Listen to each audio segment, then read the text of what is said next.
Welcome to the Practicing with Dr. Nathan Goodyear podcast. I'm the medical director at Brio-Medical in Scottsdale, Arizona. I am both a conventionally trained and licensed medical doctor as well as a licensed medical homeopathic doctor. This podcast is your resource for a scientific-based discussion of all things cancer and beyond from a natural, holistic, and integrative perspective. It's time to teach the body how to heal. So here we go. Super excited to bring this podcast to you. It's going to be a little bit of a different angle on the topic of cancer in the integrative world. Welcome to the Practicing with Dr. Nathan Goodyear podcast. You know me, I like words. I like just idioms and sayings because they always have historical context. And one that's been on my mind recently is the canary in the coal mine. The relevance to this, to our discussion today, will become obvious in just a second. But this phrase, this wording, it's an allusion to caged canaries, obviously birds, that miners would carry down into the mine tunnels during the late 19th century with them. They did this because of the dangerous gases as they mined deeper and deeper into the earth and the exposure to potential carbon monoxide. And there was a quote from an article I was reading back from an old British paper. Miners were exposed to increasingly dangerous working environments and often fell victim to the explosions and poisonous gases.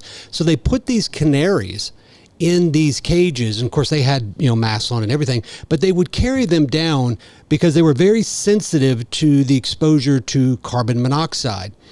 And in fact, this practice was called scientific adjunct to coal mining. Now, there was great pushback in that arena as well, because they were saying, look, if we have the ability to dig deep, we should have the ability to, provide technology that doesn't expose these birds and these animals to the exposures. But at the time, it's what they had. And so it was innovative.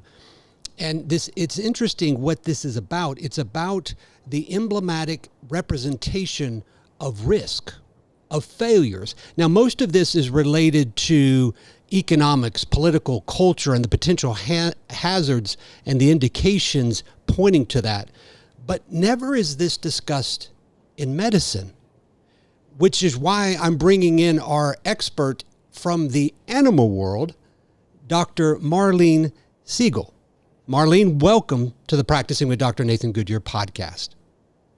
Oh, Dr. Nathan, thank you so much for including the fur world and the feathered world and the scaled world into your podcast. Well, I think at least my wife, she would say, leave the scales out. Now there I'm talking about the slithering ones. But, it seems, we met, I think, a couple years ago at the Vitamin C conference.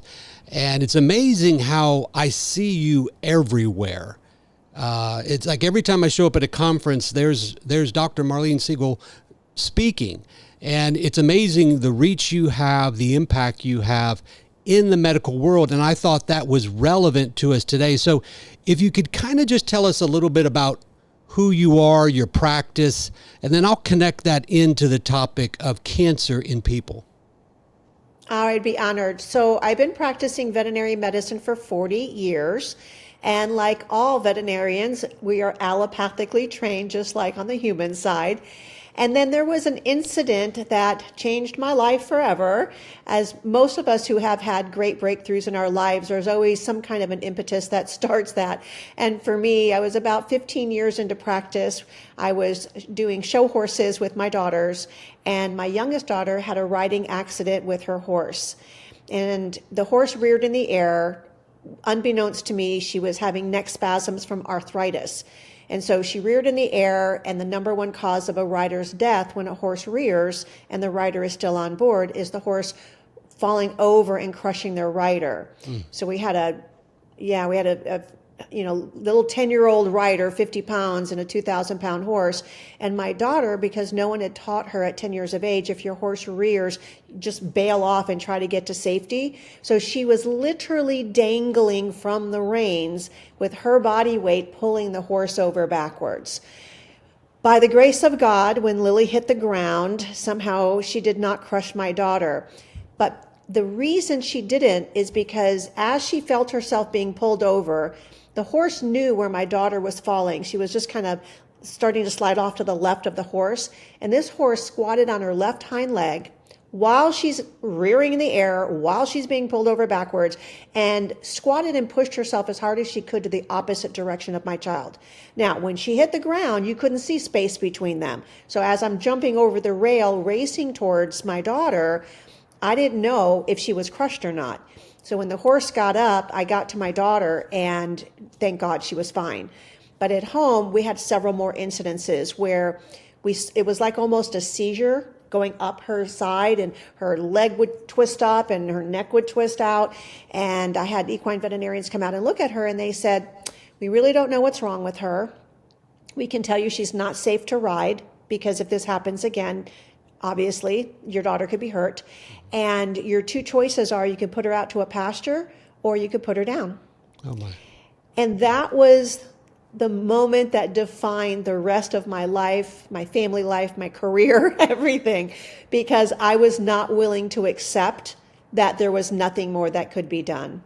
And it set me on a journey to find answers where none existed and create solutions where none existed. So that's what I did. And the conclusion of that part of the story was 5 months later, that little duo went on to win the United States Youth Reserve National Championship because of some of the integrative work that I started to do in order to heal this horse. Because I was not going to stop with a no. There was going to be a solution. And then I made a commitment to my clientele as well that I would never utter those words to a client ever again. And I've maintained that promise now for over 25 years. I think Tony Robbins has a great saying. He says, there's no failure, there's just lack of resourcefulness. And that's what pushed me to create the kind of medicine that I do now, is that I'm always looking for another answer. I'm always looking for something else I can include, because medicine is becoming far more complex than it was 40 years ago when I started practicing. When I started practicing, we saw cancer once or twice a year. I see cancer now averaging 10 cases a week. So we're talking a dramatic shift. Something happened around 24, 25 years ago where I started to see this shifting occur, much more chronic disease, much more complex diseases, much more cancer. Everything was getting more difficult to treat with the toolkit that we had. But with my ability to add more types of tools, I was able to actually meet the challenges. And in a lot of cases, we are able to reverse those diseases and restore that animal back to health. And if we don't totally reverse the disease, because honestly, the object of Earth School is not to live forever. We all are going to exit this planet at some time. But quality of life is paramount. That's the first thing I always look for, is how can we improve quality of life for these pets? And in doing so, I'm blessed to say that we've improved the quality of life for their pet parents as well. Yeah, and that's great. So thank you for, I always talk about innovation and elevation to empower physicians, practitioners, and patients. And here we're talking about animals. And of course, what you were talking about in the cancer incidents that you were seeing there was amongst the animal world. The fur, the feathers, and the scales. But some interesting quotes, and I appreciate quotes, and I love quotes because I think they're great connection points. There's a quote from Seth Godin that says, "Students today are educated collecting dots.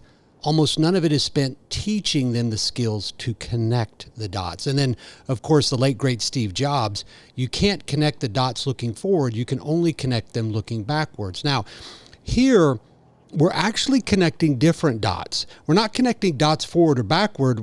I don't really know. We're connecting dots to the side. I mean, from the human cancer world to the animal cancer world. So we're really trying to connect some dots that are quite different.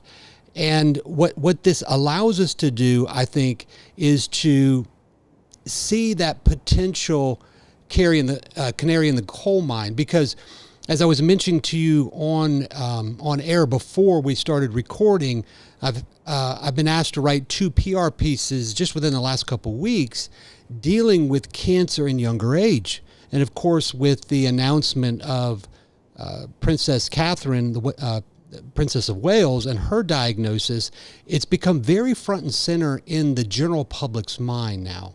and in the media's mind. But it's something you and I have been seeing for a while. But what's been interesting to me, and this is why I wanted you here, is the connection of these dots that may seem irrelevant, but they're quite relevant, is that I've been seeing this in people for a while, but people just seem to not really catch on to that risk. But there's a different perception and there's a different heart hearing when you're talking about your pet. So I'd love to hear you expand on what you've talked about just briefly, or mentioned just briefly, is that you're seeing something, a trend that goes back a couple decades. So could you extrapolate on that? Because off air, you said it's in the animals that you're seeing, the pets that you're seeing come in as patients, but it's also being documented, you said, in the real animal life world, which is mind blowing. Yeah, it really is. So one of the things that I noted back 20 plus years ago, my girls were, 8 and 10 at the time. And I started hearing a lot of my clients telling me that their daughters were getting breast cancer in their 20s. Now, this is going back 20, 25 years. So all of that is occurring at the same time. I immediately connected the dots of what are we putting on our skin? What is all these xenoestrogens coming from? So back then, that was the very first thing I ever did in my transition was I got rid of all of the xenoestrogens in the laundry soaps and the makeup and the deodorants and everything that touched our skin, or we immediately shifted that, and then we went totally organic. And that was right at the time that glyphosate was being introduced. So, glyphosate's been on the market around 24 years now. And that's when we saw that big tick. Now, I could easily connect that dot and the xenoestrogens and the level of toxicity. But the World Wildlife Fund did a study. It was a retrospective 44-year study that started in 1970 and ended in 2014. And they were studying vertebrates on this planet. Now, remember, this ended in 2014. Right. So over almost 11 years ago. And they found that there was a 58% reduction of all vertebrate species on this planet. The bird populations were down by 35% unless they lived near fresh bodies of water, and then they were down by 78%. And that was because they were drinking out of these toxic lakes. So we're talking, when we get to a 72% reduction, that's extinction level. And 11 years ago, we were already at looking 58% reduction. We're not far away. So all of that, and then, of course, when my horse Lily had her incident, I think the universe tees us up. I'm very spiritual, so I think the universe tees us up and says, here, I'm going to show you this, I'm going to show you that, and then I'm going to kick you out of the nest and get you on your path. So I look at all of those incidences in my life, my friends' daughters getting cancer, Lily having her accident, just becoming more aware of the toxins, seeing my caseloads starting to shift to more complex diseases, and I easily connected those dots. So I started making that shift many, many years ago. Now we're talking over 25 years with an intensity that I could never have imagined I would have had. The passion that I have for finding answers, it even astounds me. So I'm very proud to say I'm really on that cutting edge because of my desire to do good. But I got to share one really quick little story, because this is how the universe makes sure that you really know your purpose and your path. A couple of days ago, I had a client come in, had a dog with an ear infection, and it was a very severe infection. It had gone into the middle ear. And I'm telling the wife about the diet, because they were eating processed foods and all the things that were contributing. And the husband gets on the phone and starts reaming me about how dare I say that he's feeding a toxic food. And it went very south from there. And then he couldn't just leave it with that, the bullying verbally. He had to write a 1-star review. So if you guys want to go on Google, you will see Justin and his answer. And I looked at that event and I took a breath and I said, what is this showing me? And what it showed me is that in the past we had we had pet owners. Justin is a pet owner. These are the people many years ago that if their pet got sick, they didn't have a lot they could do. The animal got put to sleep or it died, and then they got another pet. But there wasn't a lot of emotional attachment. In the past 30 years, there has been a tremendous shift in the relationship of pets and people. Oh, We yeah. went from Here in having- Scottsdale area, I mean, we see it. I mean, it's amazing. You see people walking around with, baby strollers, and there's no babies in there. There's a couple dogs in there. Yeah.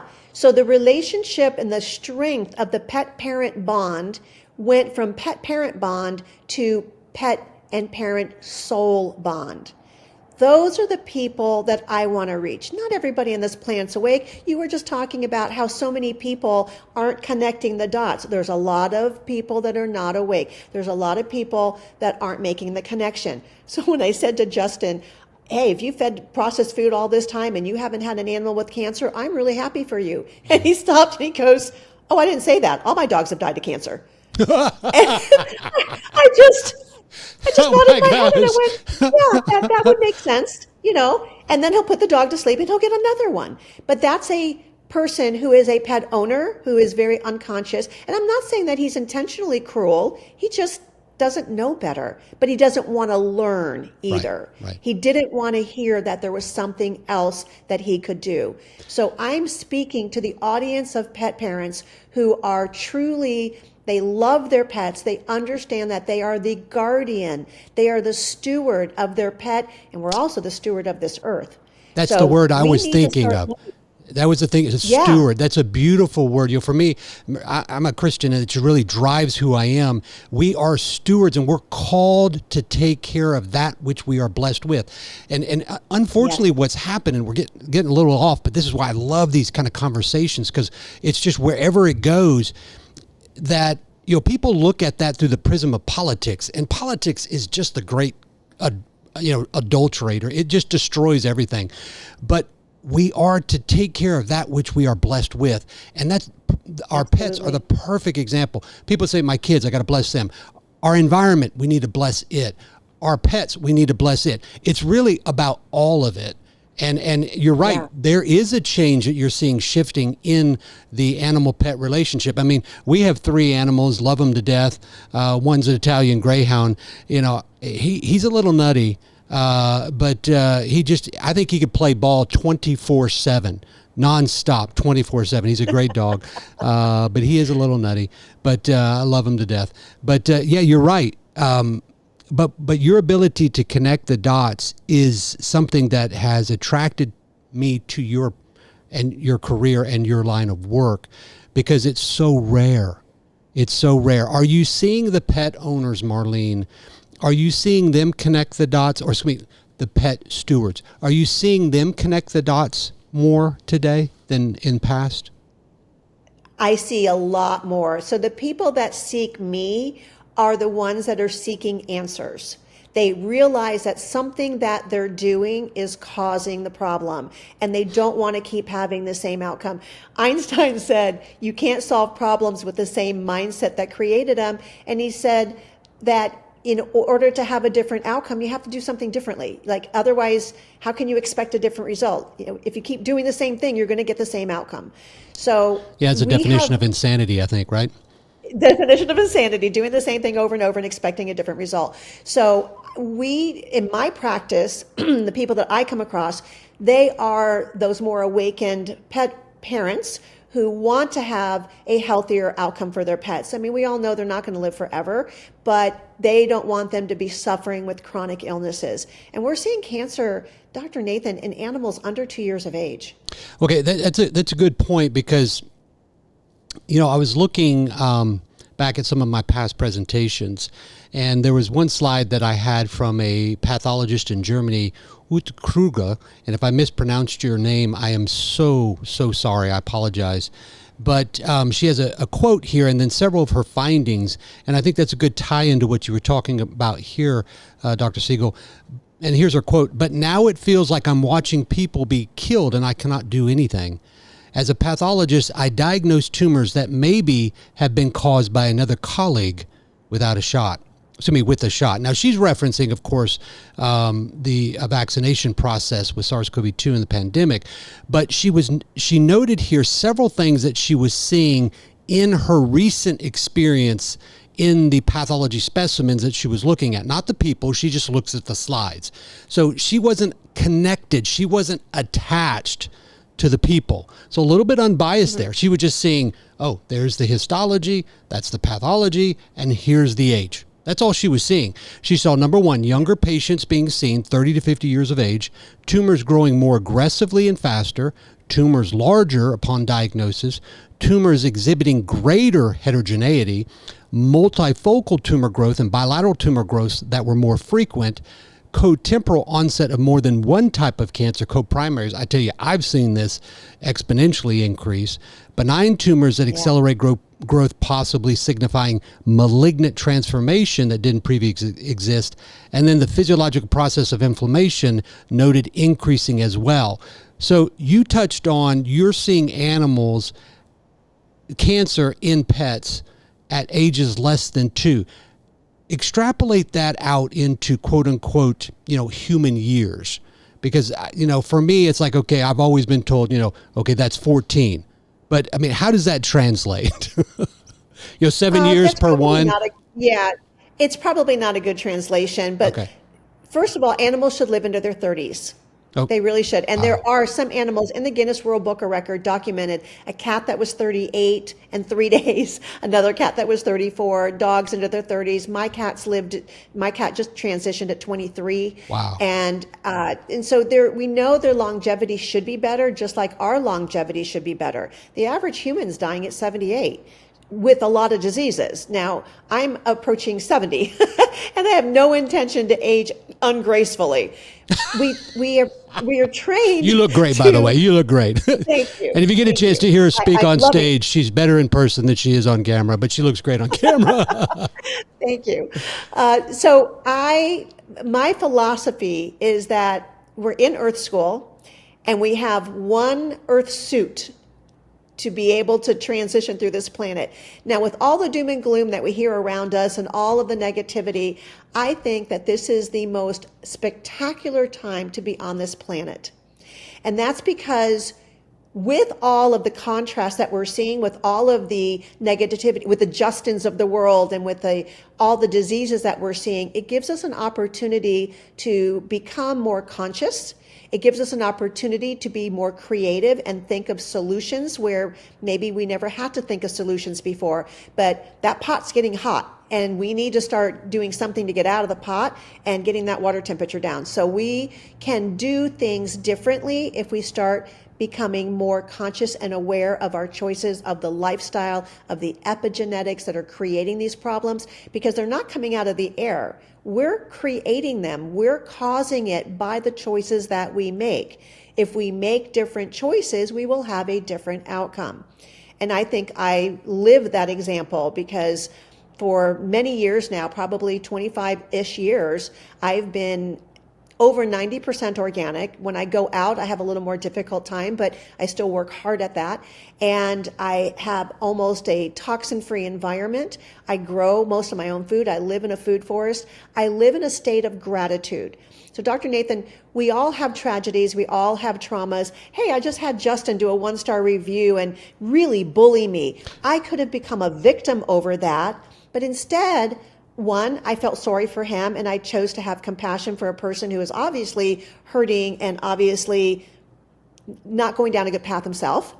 And two, I took it as an opportunity to help show the positive contrast that I do want in the world. So if you don't want something, don't focus on it. Focus on what you do want. And that was my opportunity. And I try to do that with everything in my life, is focus on what is going to bring me joy and gratitude, what is going to serve as a steward of the planet, of others, of animals. What can I do differently that will help the most people? I can't convince everybody to change their life. It's not my job. I can only be a model and let people gravitate to that energy if it's time for them to do so.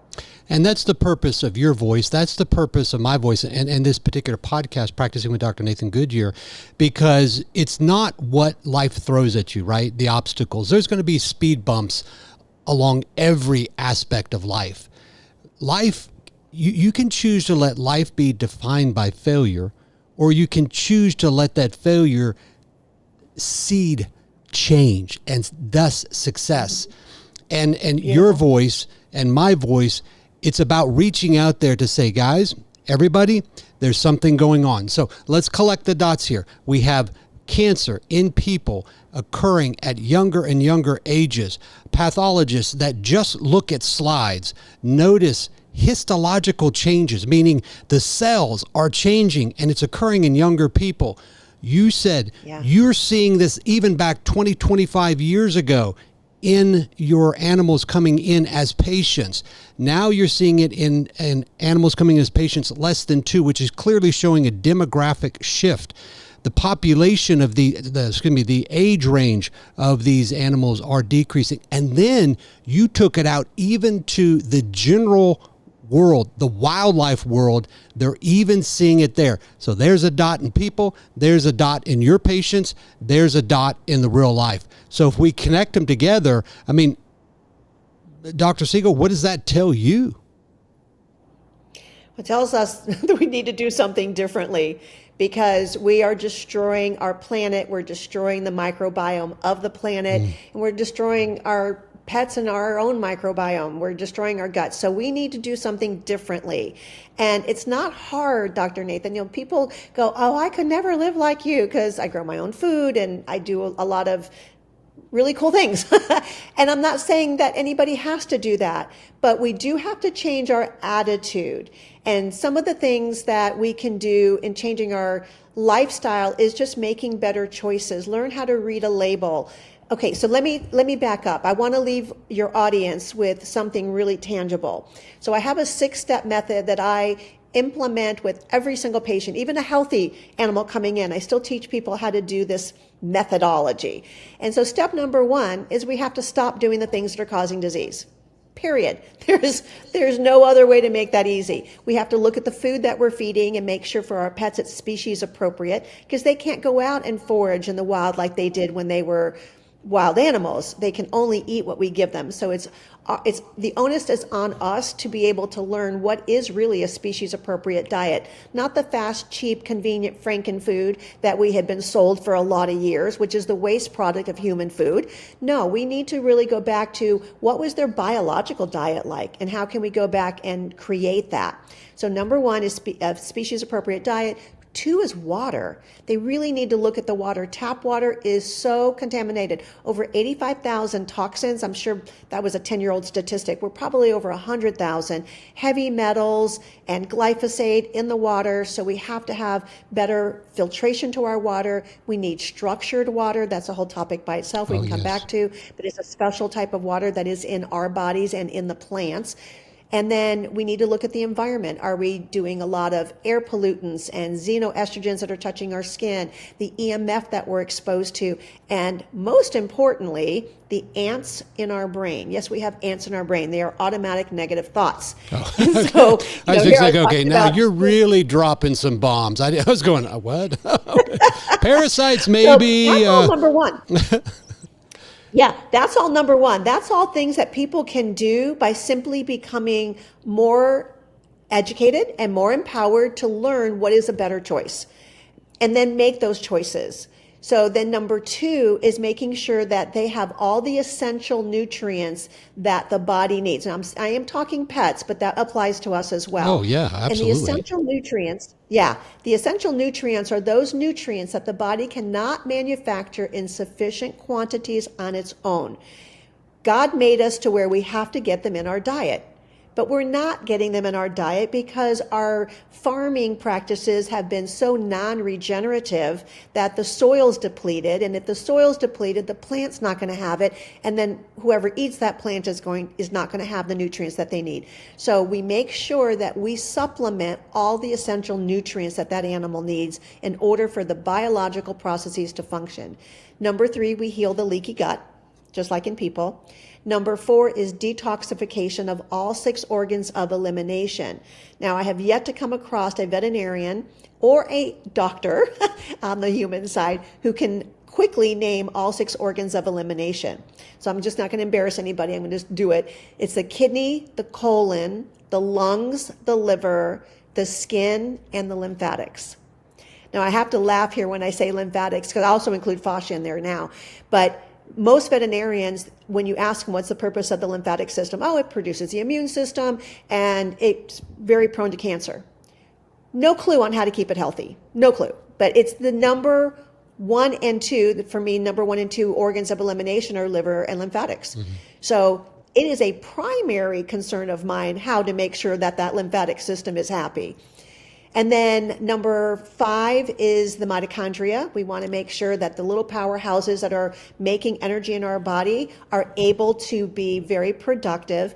But they don't only just make energy, they also do redox signaling. They communicate between themselves and the microbiome through the fascia, that structured water in our body, what to turn on and turn off based on the information that's being received through neurochemicals. So if we perceive our environment as being hostile and dangerous, and we're angry and we're blaming and shaming, we're playing Justin mode all the time, well, you're creating neurochemicals that are really creating negative effects in your body. And that's the number one thing that'll kill you is negativity. Oh yeah, absolutely. Like, how amazing is that? Yeah. So that's my 6 steps. And well, number 6 is actually clearing the trapped emotions that are associated with whatever that dis-ease is. That's the approach that I take. So everybody can start incorporating that kind of an approach. And you don't have to make every change day one. You know, I like to say make a column A and a column B on a piece of paper. A column A are all the things that you're learning about that you should be doing, but you're not doing them yet. Column B are all the things you shouldn't be doing, but you're still doing them because you don't know what else to do. And then you find somebody who could be a coach for you. And this is, honestly, it's your pets or yourself or your family members or Mother Earth, whatever. But that's a plan of action. Now, most people have analysis paralysis because it's so much information and they are overwhelmed because everything that they're doing they feel has to be changed. I don't know where to start. And so God bless them, they don't do anything. This is a system that allows us to take action one step at a time and then ultimately be successful. Yeah, you know, so you talked about animals in the wildlife world. Is there statistics that show a rising cancer incidence in the animals that are, you know, their stewards are seeking care? In addition to this younger age, is there statistics in your literature supporting that, or is it your observation and your interaction with other colleagues? So are you referring to the wildlife? Or no, I'm talking about just the pets. The pets. Our pets. Yeah. Oh, yeah. No, the statistics right now, cancer in dogs is over 1 out of 1.65. It is the highest rate of cancer in any mammal is dogs. They say cats are 1 out of 3, but I think that's highly underreported. And these are statistics that are 10 years old. Oh, wow. So the rates are probably higher. And there's 3 things that cause disease, or I say dis-ease, because I don't think there's really a disease. I think it's the body not being in balance. That's right. Number 1 are deficiencies of essential nutrients. Number 2 are toxicities that are overwhelming the body's ability to deal with them. And then number 3 is mitochondrial dysfunction. Now, I add number 4, which is the emotions, but we can just deal with number 1, 2, and 3 right now. So I've now been testing a lot of my younger patients. So I have an animal comes in maybe with skin disease or limping or whatever it is, and I encourage the owners to test for deficiencies and toxicities. Dr. Nathan, I am telling you that in animals under 1 year of age, I am seeing significant nutritional deficiencies. And these animals are being fed processed foods. So a processed food is a kibble, a dried out little kibble that I call frankenfood because it's enzymatically dead. It's full of sugar, which is not their biological diet. And it has all kinds of hormones, chemicals, pesticides, and genetically modified ingredients. So we're seeing massive amounts of deficiencies across the board. Vitamin D deficiencies, B12, magnesium, zinc, copper, calcium, molybdenum. Unbelievable numbers that we're seeing in animals under 1 year of age. And then on the toxicosis side, we do heavy metals. And again, We're seeing massive amounts of heavy metals in these animals. Cobalt, which should not be in them, because cobalt, we're not putting cobalt implants into animals. Why are we seeing high cobalt levels? Well, it's because cobalt is a center molecule of B12. And these companies are adding synthetic B12 into the diet. And it's my personal belief that these animals are not able to synthesize that synthetic B12, and the cobalt then becomes a toxic molecule that they can't get rid of. So clearly cancer is increasing in humans. You say the data and your experience also support that in the animal world. And here's two dots that appear completely unrelated, but they clearly are intertwined. And I often talk about a 2019 article that was published in Lancet looking at the mortality rate of adults in 21 different countries that they classified into high income, middle income, and low income countries. And there was a quote from one of the lead authors, who actually is a researcher and professor at the Stanford University Medical Center. So no real, just small, marginalized university here. And his quote was, "We are seeing a new epidemiologic transition, one from heart disease to cancer as a leading cause of death, which is occurring first in high income communities." So clearly your patient population would fit into that high income community, right? Absolutely. As the Western culture has advanced and brought, great advancements in living, what it's done is we've gotten real sloppy about how we've taken care of ourselves. And so it's not just affecting us as humans. So if people and the media choose to ignore it, except when somebody really famous is diagnosed with cancer at a younger age, really, we just simply need to look to our pet family, right? Our friends there, that which we are called to be good stewards of. We can just look to them and see what is actually headed our way, but actually they're parallel. They're actually they're actually parallel. But it's not just cancer, right? You said you're seeing it across the board in disease. Oh, yeah. When we add osteoarthritis, we add diabetes, we add immune-mediated diseases, we're seeing literally nearly 95% of our animals having some form of chronic illness under the age of 2. But maybe it starts with osteoarthritis, maybe it starts with skin disease, ear infections. The sad part is, even somebody like Justin, in his ignorance, nobody really wants to harm their pets. I'm going to give him some grace and assume that he really doesn't mean to cause illness to his pets. I don't think anybody really wants to harm them, but in our ignorance, or in somebody's ignorance, they end up doing things that they unwittingly is causing the harm. So feeding processed foods is one example. If you don't realize how bad that is, then if you don't know better, you can't do better. Right. But once you know better, you can't unsee, you can't unhear, you can't unthink. It's there, it's in your face. How do we make solutions? And I think it's when we as a society stand up as a collective and say we are not willing to accept the level of toxicity in our world anymore. And it would be as simple as, if you go out to eat quite a bit, none of these restaurants use healthy oils. They all have canola oil, even the high-end restaurants where you're paying $100 a meal. So they're feeding us a lot of inflammatory foods, a lot of gluten, a lot of non-organics, a lot of GMO-related items.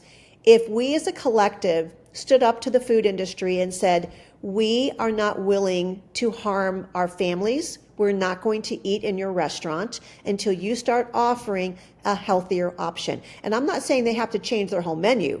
I'm just saying offer one or two things on that menu that are gluten-free, that are organic, that don't have canola and bad seed oils in it, that is not genetically modified. Give people a choice. And I think they'll start seeing that there is more and more of a demand. And I think we are already seeing that. Walmart, good old Walmart, started carrying big bags of organic foods and chia seeds and flax seeds, and they have a whole line of organics. Not because they want people to be healthier, they're following the money. Yeah. So that's what we need to do as consumers. Shame on us if we don't draw that line and say we are not willing to buy your product because it is harmful. If we all just became a little bit more conscious and made that choice, we would have an entire change in less than 90 days because it's economics. It would, yeah. Companies are going to follow the money. And what I tell people, of course, I'm dealing with people, humans, and I tell them, look, you as patient, you're the tip of the spear. This is not. You are left without options. You are actually empowered to affect change.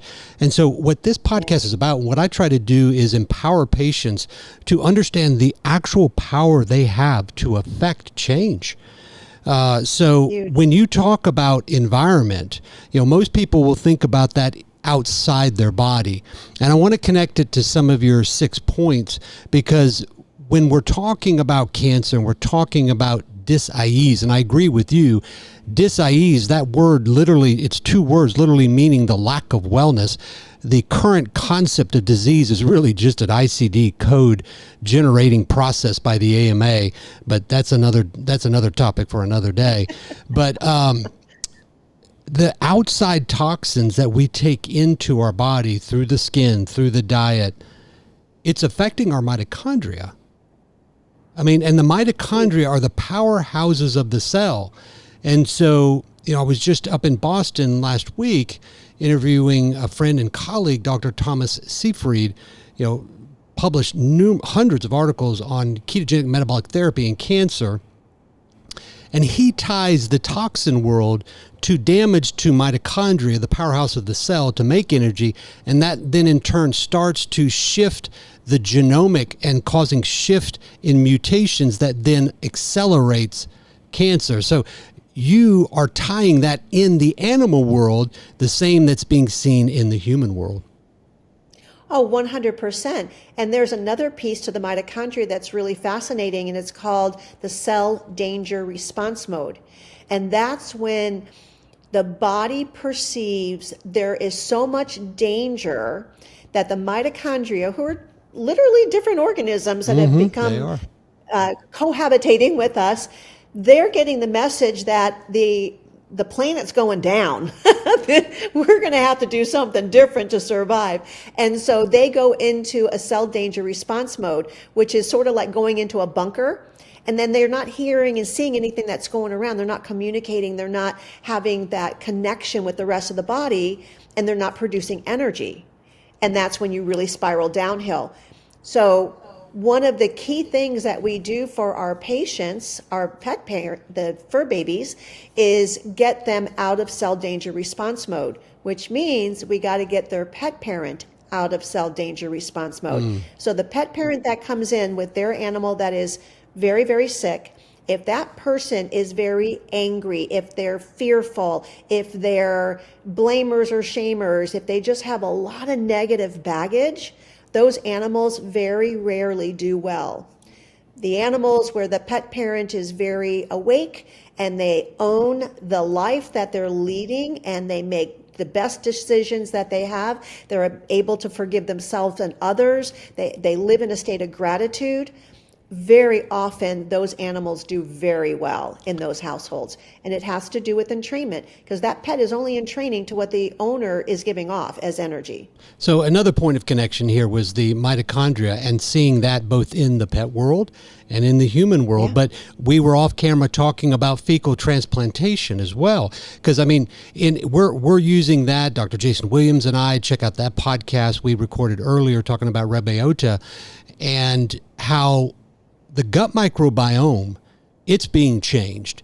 And that's impacting the immune system, and that's impacting the ability of the organism here, that's the human, in your animal, in your world, the animals that you see as patients. That gut microbiome is affecting the entirety of that individual. And so you're even using fecal transplantation in your patients, you said. Tell me about that. That's really intriguing. Well, we have come from a society where we were trained as physicians that bacteria are bad, viruses are bad, fungi are bad. they actually are the reason why we are alive because we use more of their functional genes to run our body than we do our own functional genes. So an earthworm has something like 32 functional genes. We are half of that. So it's extremely important to realize that it's not the organisms that are the problem. It's the terrain that we have created to make it inhospitable for these organisms to be able to thrive. So they're only doing what they're trying to do to survive on their planet, which is our body. And so they're having to change and mutate, and they're having to become pathogenic as a response to the bad terrain that we have created. So if we consider ourselves as the spaceship, and these organisms are living in and on us, and they rely on us to maintain a healthy world, not unlike the world that we're living on, that we have to start maintaining a healthier world, and the bees and the populations and the rivers and all the stuff that we need to take care of for us to have a planet to live on. These microbes are living in and on within us. And because we are annihilating them, we're losing massive amounts of functional genes. I don't know what we're going to look like in 100 years if we're around in 100 years, but it is a really serious problem. So what we do is we institute that 6-step process, which we make sure that they go to a species appropriate diet. We get the essential nutrients on board. We stop the leaky gut. We help the animal to detoxify, and we support the mitochondria.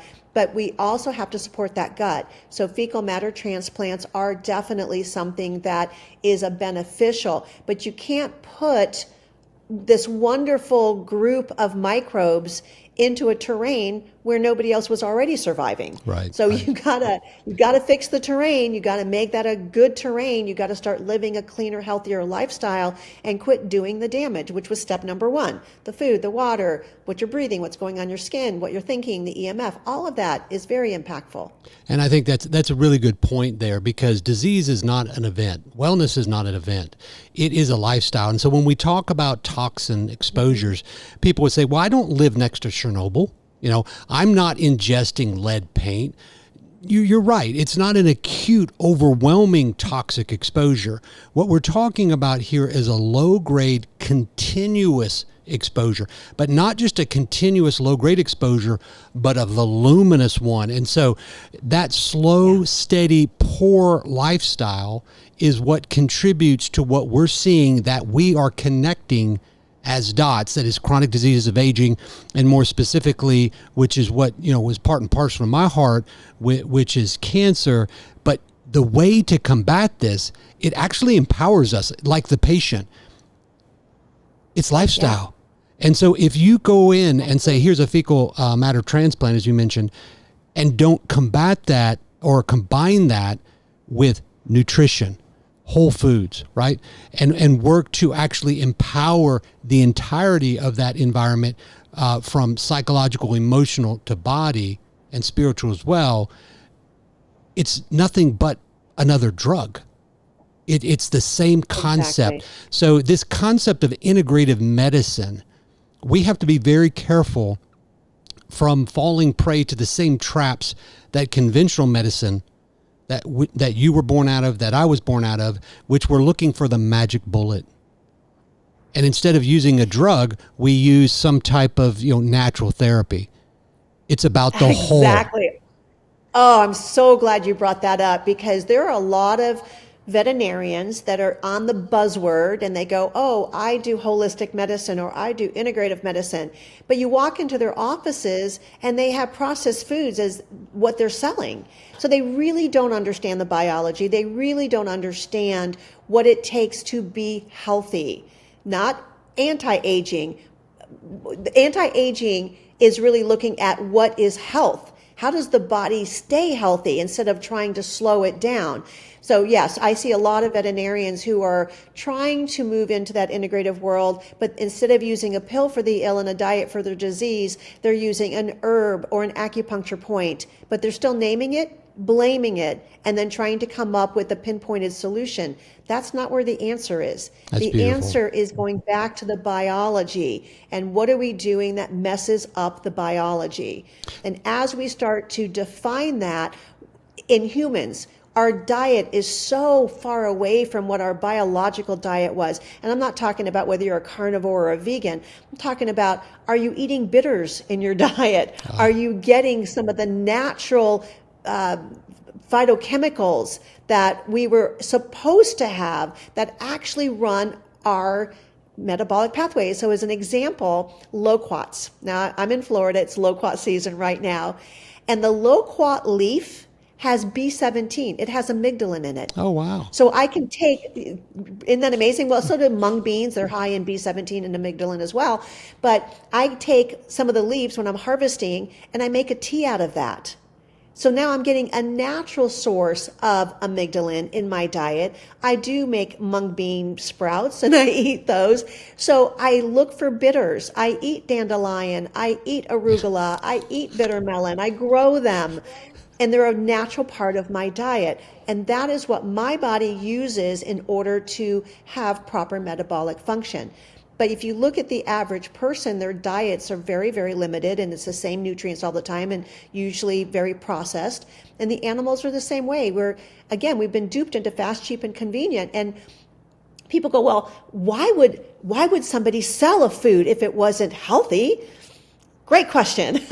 How did McDonald's and Wendy's get so popular and Taco Bell? Because the same companies that own the drugs also own the suppliers to most of those. And so if you look at it from a business model, people go, I just can't handle that.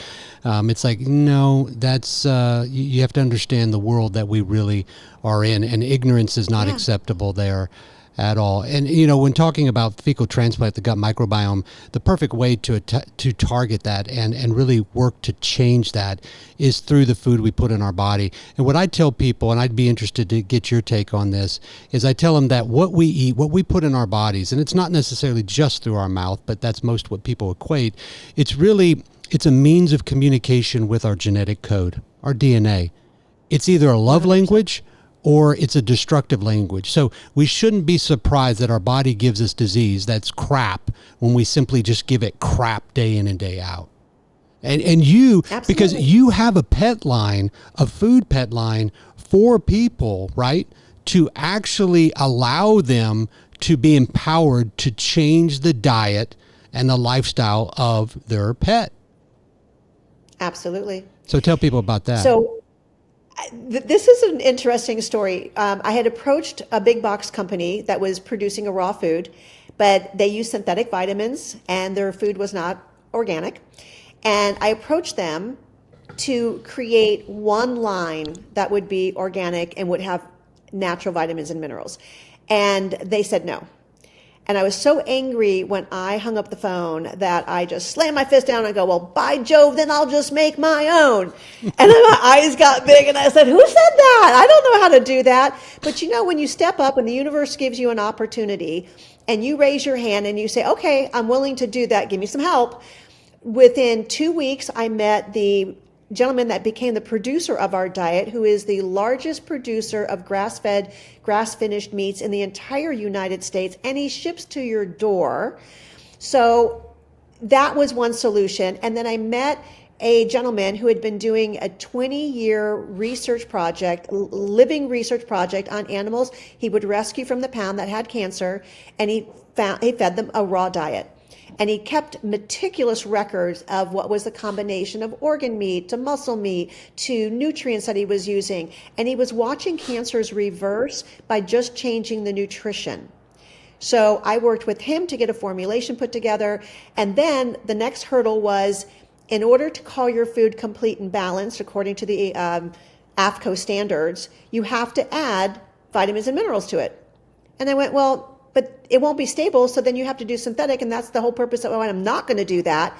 So I created a macronutrient diet. It's the meat, fat, bone, and organ meat, separate from the micronutrients, which we sell as a supplement. That took me 4 years to find a supplement company, by the way, because so many companies want to shortcut and do it fast, cheap, and easy, and I said, no, we're going to do it right. So we now supplement the vitamins and minerals separate based on body weight and nutritional need. And it's fresh. So now when you add that to the diet, now your animal is getting truly what they need. And I can measure it because we test, we don't guess. And then same thing with our fatty acids. I use a plant-based fatty acid because the fish oils go rancid. And I like using the parent essential fats, which are the ones that make up the cell membrane. That's like the top of the chain. And then the body has enzymes that will break down those fats into whatever other fat, that they need to have. So I just went way the other direction. I mean, I am 100% 180 polar to what the traditional food is. And our animals are thriving, thank God. So I'm really, really proud. It's not for everybody, but, and it's not that expensive. You know, we are so cost competitive in the market, and yet we have such a superior product. But for me, my food is more of a loss leader than it is trying to get the value out of it. And I want more people to have an opportunity. And I want to share, because you like to do university studies. There was a University of Helsinki in Finland. It was a veterinary college, and they did a study where they took four groups of animals. Group 1 was only fed a raw diet. Group 2 was only fed a kibble diet. That's the processed dry stuff that you get. And they checked all of these variety of different inflammatory markers and cancer markers. Then they took the dogs that were feeding raw and they fed them kibble. And they took the animals that were on kibble and fed them raw. And then they repeated the analysis. And in every single case, the raw eaters, whether they were starting out as raw or converted to raw, their inflammatory markers and their cancer markers went down. And on all the animals that were eating kibble, they all went up. Yep. You know, it's interesting because I was talking about that article that Thomas Seyfried was one of the co-authors in, that was a case study looking at resolution of malignant canine mast cell tumors using ketogenic metabolic therapy alone. And it's interesting when you look at, and we'll have the link in the podcast notes, but it was published in 2023. And it's not just that they were using good Olroy when he came in, so using the just processed food, right? But it's, of course, he was using the ketogenic metabolic therapy, but it was all whole food raw. So it fits exactly into what you said. And in fact, they did a transition where there was an intermediary diet that was raw, but it was processed foods added to it. So it was only when they made that complete move that this dog actually had complete resolution of this tumor, avoiding the standard of care, what's the standard of care for mast cell tumor treatment in dogs? I think it's chemo, really radiation. Yeah, it's there's not any good ones. They keep cutting out the tumor and they keep coming back until they metastasize internally. But there's really not a lot of good therapeutic ones. There's an injection now that they're touting. It has massive side effects. Mast cell tumors in my world are one of the easiest to treat. I'm going to see a dog this afternoon with a mast cell tumor, and I'll take pictures and show you along the way. Maybe next podcast in 6 months. Yeah, send it. I'd love to see that. Yeah. Yeah, this will definitely be a case study. Because I got a good friend. I got a good friend that lost his dog several months ago for the same tumor type, and had to put the dog down because I think it was a type of bulldog, couldn't breathe. Wow. And you know the suffering associated with that. Yeah, my mast cell cases are 90% recovery, 100%. Wow. So where are we going?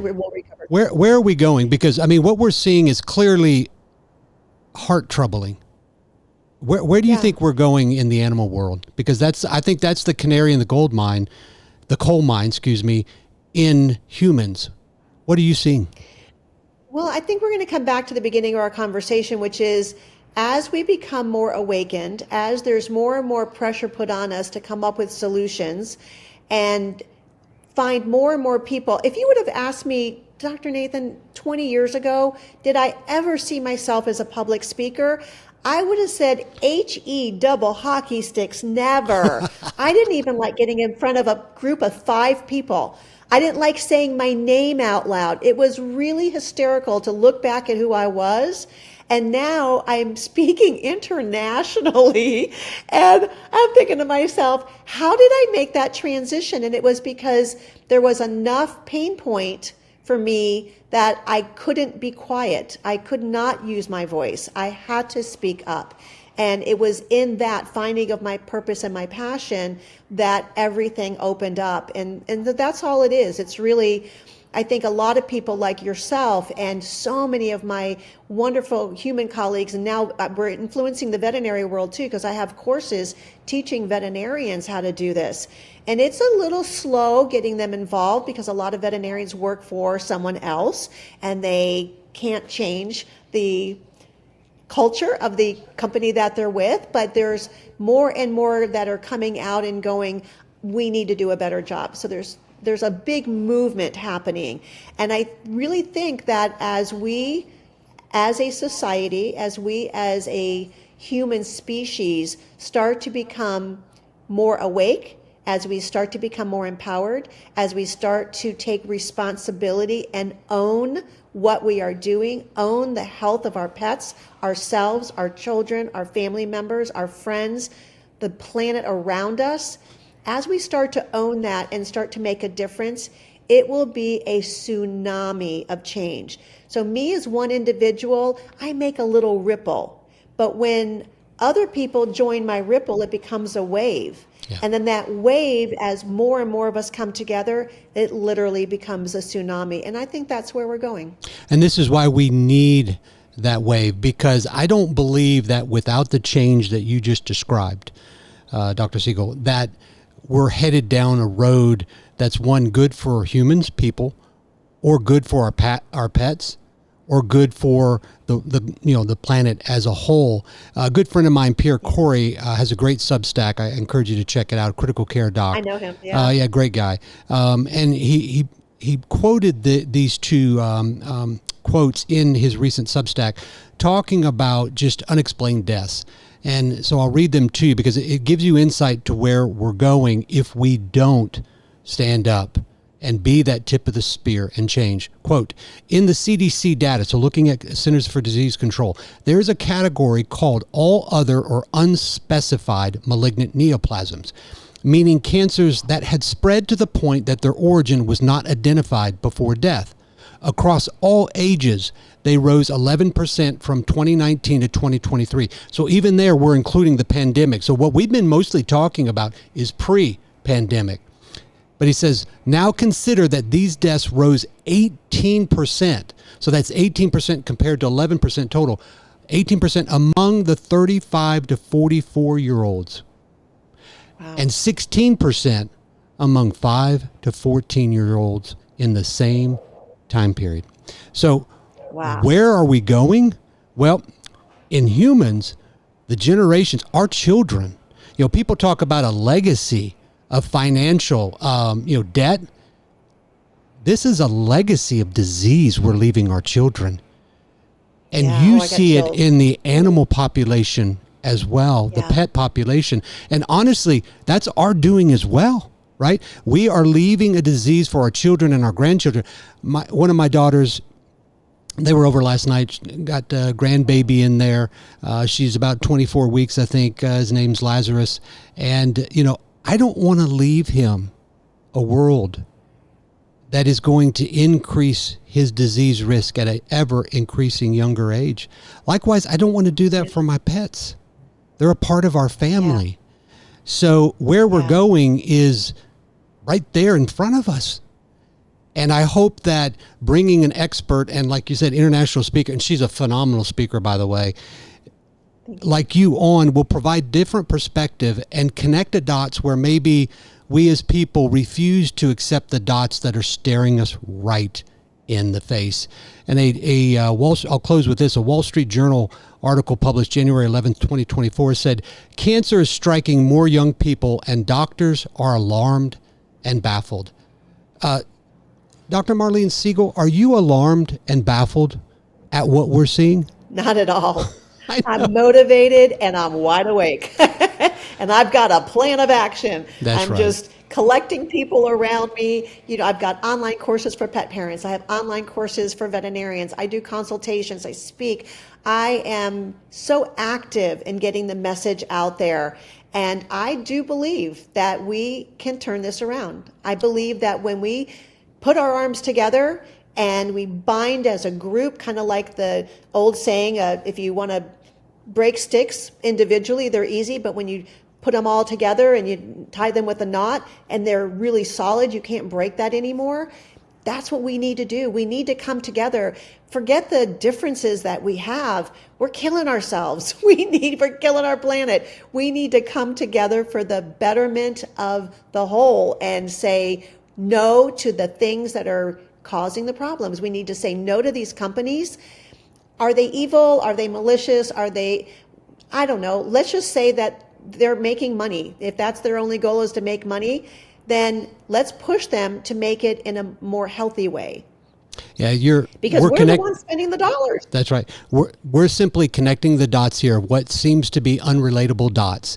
And what you've done is you haven't just sat down, you've stood up, you answered the call, just like what we seek to do on this podcast, not leave any stone unturned, not leave any topic, no matter if it's censored, left undiscussed.